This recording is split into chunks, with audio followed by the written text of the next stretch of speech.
Manimda jitib chiqqan bir pekamlakni. Adada kulib qarang. Mushu zadi biz ben yaş bolalar bilan birga yurib, o'zim yashil qolgandek qarsam yaş bolalar Aksu keldi. Aksu şehri. Aksu deryası mana shunday güzel manzil. Aksu shahri mana bek taraqqi ketdi hozir. Biz ham ma Abdumetcan biz bir qo'shin bo'lib, mush asosiyatda ma uyul sütçiligininki sütmez bulup ma sapkalı süt mesulat ma yeni çıkan mesulat bazar çıkan mesulatını teşvik kılış. Birden ikinciden şu süt medeniyeti doğruluk bir izdiniş seferimizne başlap 8-10 günlük oldu ya. Bugün Aksu'ya geldik, kakasınlarla görüşüp hoş bulduk. Birisi ma o Eyboğan denki emniyetindeki 5 için bunu koşuyor. Nima ko'rgan emas bularning yaxshi obdan pakiz yaxshi yapıyorlar sizdan.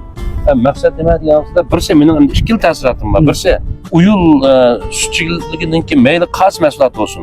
Mayli burunqi tuguz süt parışığı, o'chki süt parışığı bo'lsin yoki boshqa qo'shimcha mahsulotlar bo'lsin.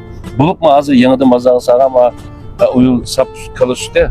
Vaqtına bas ürümçük basanlar göstümüz o firmini. O 800 kalı var, 500 moluk son firma bu. Xalqaro seviyelik desek mi? Pek mübalağa olup ketmeydi. Şimdi kurupmuş, hazır manduratkan adammış oldum için. Demek muşundan yerden çıkan biz yaxshi mahsulotlarni biz xalqimizga taqdim qilamiz, tavsiya qilamiz. Bu bir vazifa. İkinci vazifam da, ikinci fikrim ham meniki demoqchi bo'ldim. Ma yosh bolalar bor ekansizlar. Birisi ma to'g'rida shunday yaxshi kelyapsizlar sizlar. Biz ko'rdik emasmi? Nima deganda sizlarning oyildimi sizlarga bo'lgan talab yomon chinkan. Jamiyatda shunday. Biz ma u cho'qim shu yaxshi gaplarni qilishimiz kerak. Mayli shu adab axloq nuqtasidan bo'lsin, mayli qonun nuqtasi bo'lsin, bo'libmi siyosiy jihatdan hamda biz cho'qim saqlam narsalarni taqishimiz kerak. Bu jihatdan nima tarbiya qildim emas. Men bu birimda 60'dan aşkan bir peshqadam bo'lganki bir ta'siratimni so'zlayman. Shu uyul sütçiligininki shu sap ko'ngli bilan xalqimizga solgan bir yaxshi shu mahsulot, bir yaxshi bozor tepib, yaxshi minib ketsa deydigan orzuyimiz. Shu. Adamda şu Aksu şehri bilan Onsu'nunki müşterek mal lazım olib qolsa, bizniki şu Munira bilan bizning Shirzat insanlar bo'ldi.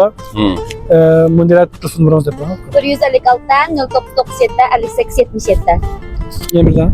456 0997 58 77. Shirzat siz deb qo'ying. 486 99 71 50 20. 486 99 71 50 20.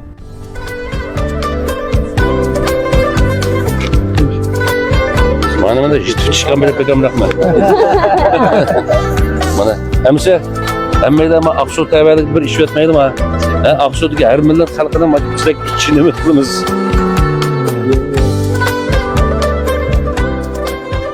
Nuku? Konjoqladinglar?